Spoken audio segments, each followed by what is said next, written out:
Quand vous avez diffamé quelqu'un, ou pour dire trivialement, lorsque vous avez saboté quelqu'un pour X ou Y raison, et qu'à un moment, chemin faisant, vous prenez conscience de la gravité de ce que vous avez fait et que vous voulez réparer le mal que vous avez fait, aller demander pardon à la personne que vous avez sabotée ne suffit pas. Oui, je sais que ça peut surprendre, mais en réalité, ça ne suffit pas. Ça ne suffit pas simplement parce que en ce moment-là, vous n'avez pas seulement péché contre cette personne, mais à cause de vos mauvaises dispositions, votre colère, votre rancune, votre jalousie, ou tout ce qui vous a mené à engager cette campagne de sabotage, vous avez entraîné d'autres personnes dans votre péché. Vous avez entraîné des personnes, vous avez amené des personnes à développer à leur tour de mauvaises dispositions, de mauvaises pensées, de mauvais sentiments vis-à-vis de la personne qui fait l'objet de votre campagne de sabotage. Je vais illustrer simplement. Vous avez le frère Richard, vous partez le saboter auprès du frère François. Le frère François, jusque-là, avait une certaine opinion du frère Richard. Le plus souvent, il n'en sait absolument rien. Parfois, ils ne se connaissent pas. Mais dès que vous êtes venu lui dire du mal du frère Richard, maintenant, les mauvaises informations que vous lui avez données l'exposent à toutes sortes de péchés. Ça peut être vis-à-vis de Richard, ça peut être désormais vis-à-vis des chrétiens, ça peut être désormais de manière générale. Ça va le mettre dans un état où ça peut l'amener à changer ses dispositions. C'est peut-être quelqu'un qui de nature avait un bon fond, mais suite à ce que vous lui avez dit, avec tous les arguments de l'enfer qui vont avec, dorénavant, comme on dit, il se gâte, il se corrompt. Maintenant, vous, lui, il reste dans cette corruption, il reste dans cette autodestruction, il est empêtré dans quelque chose de sombre. Depuis que vous l'avez suffisamment lessivé, vous avez empoisonné son esprit. Vous, maintenant, vous prenez conscience que vous avez mal fait, vous partez secrètement, vous réconciliez avec Richard pour avoir la paix et la restauration. Alors, ne soyez donc pas surpris que malgré que Richard vous dise « je vous pardonne », malgré même qu'il prie pour vous, que vous constatiez que vous n'avez pas la paix ou que le Saint-Esprit continue à vous interpeller parce qu'il y a François qui continue à patauger dans la saleté, dans la boue, des faussetés, des choses que vous lui avez dites. Et il a entraîné désormais sa vie dans un cycle d'autodestruction par votre faute. Donc, vous êtes autant responsable de ce qui lui arrive si ce que vous lui avez dit a un tant soit peu influencé sa façon de voir, sa façon de penser, sa façon d'être.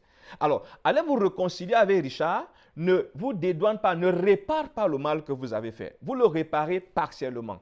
Surtout si François est encore vivant.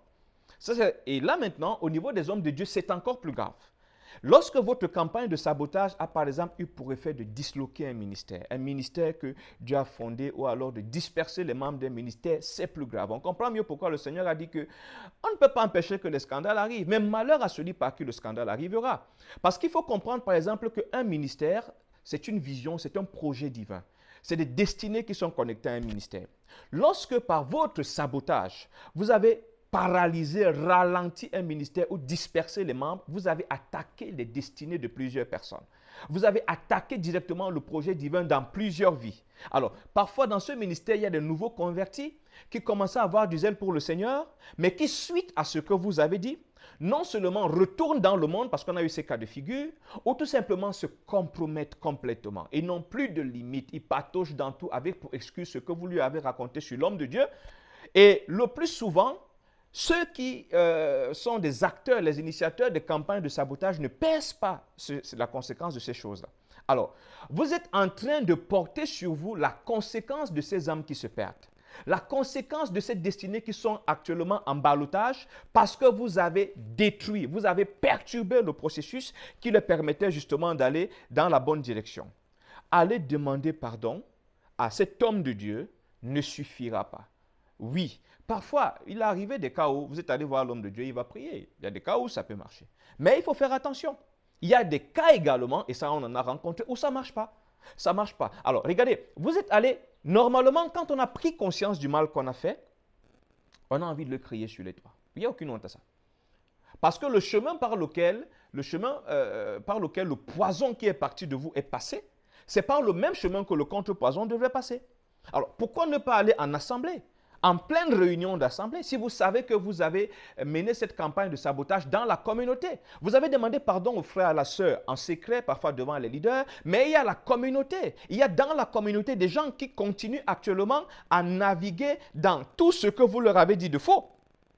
se tenir devant l'assemblée et demander pardon et dire j'ai menti, dire j'ai eu tort, dire j'ai fabriqué cette histoire de toutes pièces. C'est vrai, ça va vous humilier, mais ça va libérer les autres. Ça leur donne l'occasion à leur tour de se repentir, d'aller voir ce frère, cette sœur, parce que depuis qu'ils pêchent, si ça a duré 2 ans, 3 ans, 4 ans que vous avez fait ce travail de sabotage, ça fait 3, 4 ans qu'ils sont dans le péché, dans l'injustice vis-à-vis du frère. Et on ne pèse pas les conséquences que cela est en train d'avoir dans leur vie. Donc, parlez, confessez ouvertement votre sabotage, libère également les gens que vous avez associés à cette campagne-là, parce qu'ils ont déjà, ils prennent conscience qu'ils ont eu tort, ils peuvent aller. Maintenant, s'ils ne se repentent pas, vous êtes quitte, parce qu'en le faisant, c'est par votre bouche, ce que vous avez dit qui a empoisonné leur cœur, ce que vous avez dit doit libérer leur cœur, leur faire comprendre qu'il y avait une erreur. Donc, se tenir en assemblée, aller même dans les médias, pourquoi pas?